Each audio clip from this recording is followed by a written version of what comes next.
अस्सलामुअलैकुम नाज़रीन इकराम। उम्मीद कामिल है कि आप ठीक ठाक होंगे, खैर खैरियत से होंगे। नाज़रीन इकराम, आज फिर एक नई वीडियो के साथ मैं आपकी खिदमत में हाज़िर हूँ। तो आज की वीडियो का जो मेरा टॉपिक है वो है पोलन एलर्जी।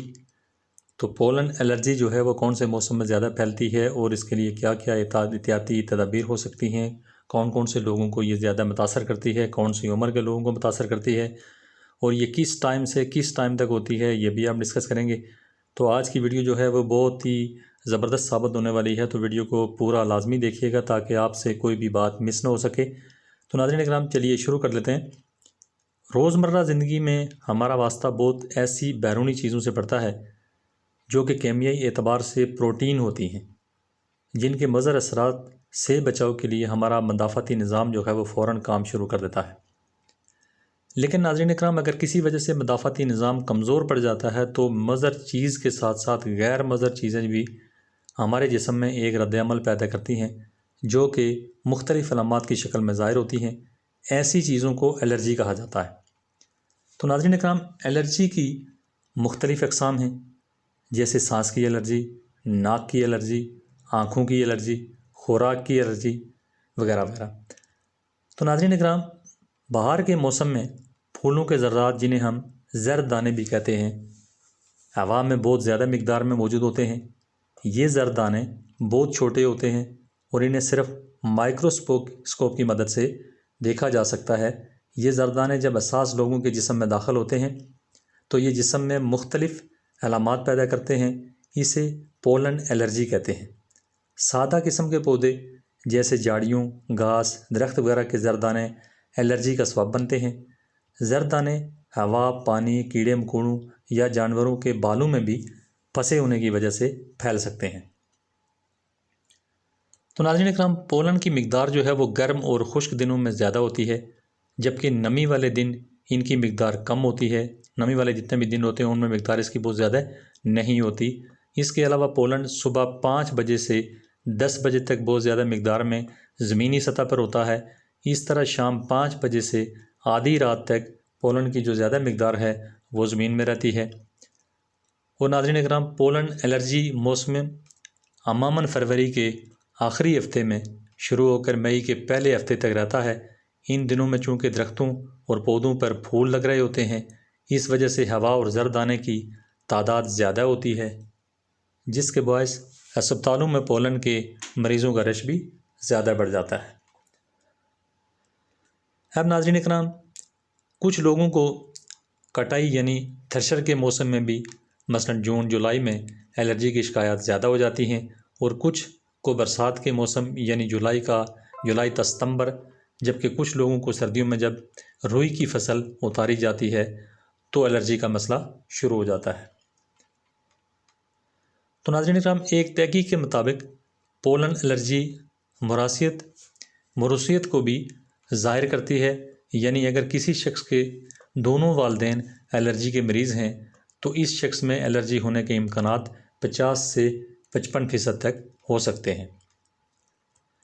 अब नाज़रीन इकराम, एलर्जी वैक्सीन का कोर्स जो है वो 3 से 5 साल तक के लिए होता है। तो हमारे यहाँ फ़ज़ाओं में मौसम बहार में जंगली दरख्तों और जड़ी बूटियों से बेशुमार पोलन का अखराज एलर्जी का बायस बनता है।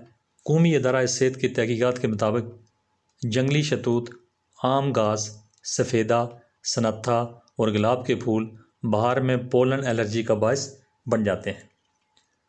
तो नाज़रीन इकराम, पोलन के मौसम में एलर्जी के मरीज़ों को मुंदरजा ज़ेल एहतियाती तदाबीर लाजमी इख्तियार करनी चाहिए।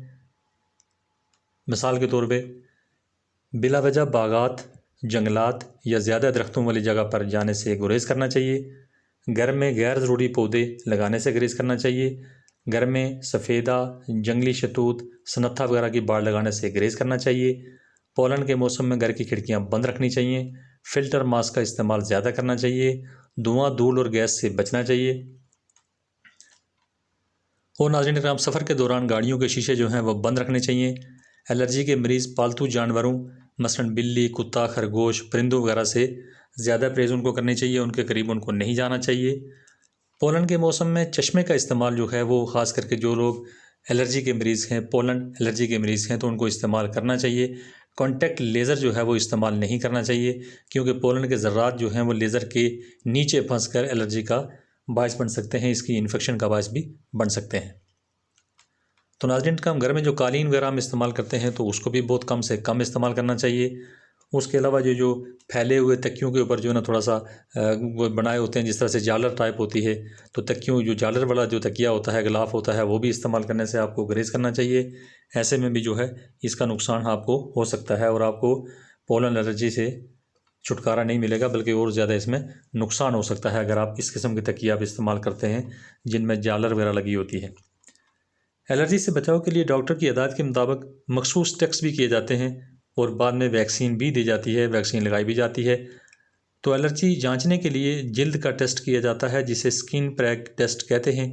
इसमें डॉक्टर जिल्द पर दवाई डालकर प्रैक करता है और 15 से 20 मिनट तक नतीजा देखता रहता है, जो जिल्द पर सुर्खी, उबार या खारिश की सूरत में ज़ाहिर होता रहता है। इसके अलावा डॉक्टर अपनी जाँच के लिए दीगर टेस्ट जो हैं वो भी कर सकता है। कौमी इदारा सेहत सरकारी सतह पर एलर्जी के अलावा इसके इलाज और कंट्रोल का वाहिद इदारा समझा जाता है। ये इदारा ना सिर्फ एलर्जी टेस्ट करने वाली दवाई बल्कि वैक्सीन भी खुद बनाता है।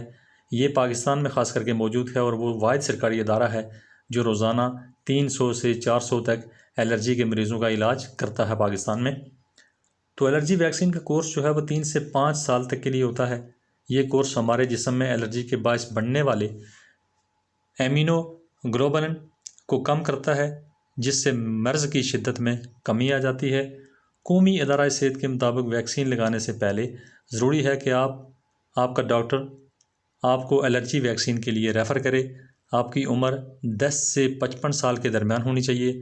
आप किसी मौजी मर्ज़, दिल, जिगर, गुर्दे, जोड़ों, गिलड़ की बीमारी या कैंसर में मुब्तला ना हों। एलर्जी टेस्ट से कम 3 दिन पहले आपने एंटी एलर्जी अद्वियात कोई भी इस्तेमाल ना की हों, तभी डॉक्टर आपका टेस्ट करेगा और डॉक्टर आपको जांच पड़ताल के बाद मशवरा देगा कि अब आपको क्या करना चाहिए। तो नाज़रीन इकराम, ये थे कुछ एलर्जी के हवाले से काफ़ी सारी मालूमात जो मैंने आपको फ़राहम की हैं।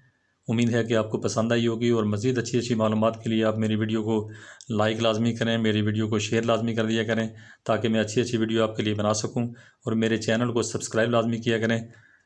तो मिलते हैं किसी और अच्छी और इन्फॉर्मेटिव वीडियो में। Thanks for watching. Be happy always. Bye.